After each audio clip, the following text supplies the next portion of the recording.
Telangana CM Revanth రెడ్డిని BRS ఎమ్మెల్యేలు ఎందుకు కలిశారు? హస్తం పార్టీ నేతలు చెబుతున్నట్లు 30 మంది బీఆర్ఎస్ ఎమ్మెల్యేలు కండువా మార్చేస్తారా? కాంగ్రెస్ లో వలసల ఖాయమా? రేవంత్ రెడ్డితో ఎమ్మెల్యేల భేటీ దేనికి సంకేతం? తెలంగాణ రాజకీయాలు మరొకసారి హీట్ ఎక్కాయి. ఉన్నట్టుండి 4 బీఆర్ఎస్ ఎమ్మెల్యేలు సీఎం రేవంత్ రెడ్డితో భేటీ కావడం సంచలనం సృష్టిస్తోంది. Narsapur MLA Sunitha Laxma Reddy, Dubbaka MLA Kotha Prabhakar Reddy, Patancheru MLA Gudem Mahipal Reddy, Zaheerabad MLA Manik రావులు రేవంత్ రెడ్డితో మంగళవారం సమావేశమయ్యారు. Gautam neuro care brain stroke, migraine, fits, brain and spine surgeries కి బెస్ట్ న్యూరో సర్జన్. వీరంతా సీఎంతో కాసేపు చర్చలు జరిపారు. నియోజకవర్గ సమస్యలు, ప్రోటోకాల్ వంటి అంశాలపై మాట్లాడడానికే సీఎంను కలిసినట్లు బీఆర్ఎస్ ఎమ్మెల్యేలు చెబుతున్నారు. అయితే రేవంత్ రెడ్డిని కలిసిన వారంతా పార్టీ మారే ఆలోచన చేస్తున్నారా అనే చర్చ ఇప్పుడు రాజకీయ వర్గాల్లో మొదలైంది. అసెంబ్లీ ఎన్నికలో జరిగిన పొరపాటును సర్దిద్దుకొని లోక్సభ ఎన్నికలో సత్తా చాటాలని భావిస్తున్న బీఆర్ఎస్ అధిష్టానం లోక్సభ నియోజకవర్గాల వారీగా నేతలతో సమీక్షలు నిర్వహిస్తుంది. ఈ తరుణంలో 4 బీఆర్ఎస్ ఎమ్మెల్యేలు సీఎం రేవంత్ రెడ్డితో భేటీ అవ్వడం ఆసక్తిగా మారింది.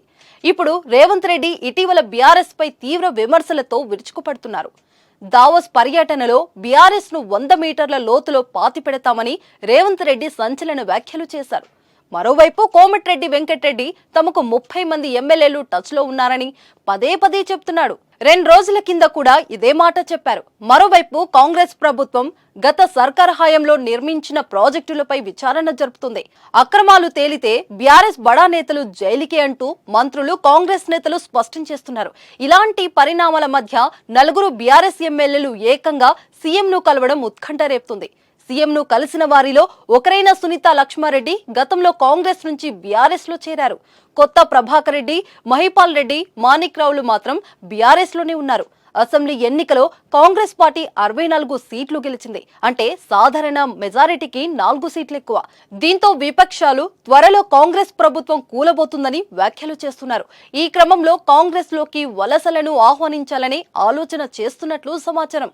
లోక్సభ ఎన్నికలకు ముందే ఇతర పార్టీలు ఎమ్మెల్యేలను ఆహ్వానించాలని కాంగ్రెస్ చూస్తున్నట్లు తెలుస్తుంది.